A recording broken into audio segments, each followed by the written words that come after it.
It's among the most revered sites for the world's Roman Catholics, St. Peter's Basilica.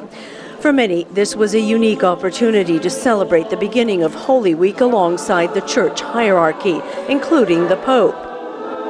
But all this comes amid a growing church crisis, a flood of accusations of sexual abuse of children by priests over the decades, and allegations of a cover-up by senior clergy.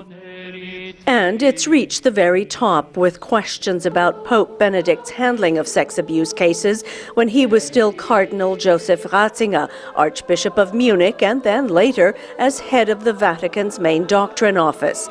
The Vatican says he'd acted properly.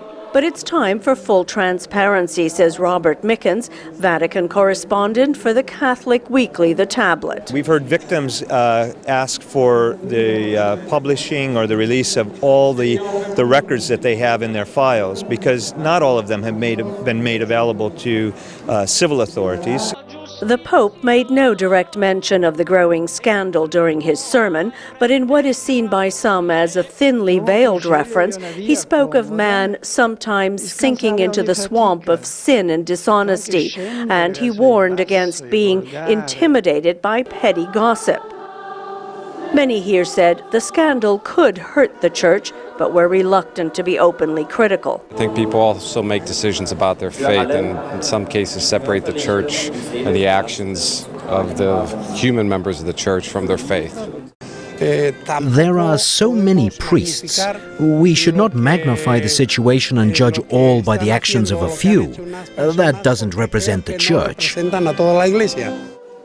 For many Catholics, though, that's not enough. I think that people want their church leaders not just to say they're sorry for others, for their predecessors or for other bishops or priests around the world, but to take responsibility for the entire church.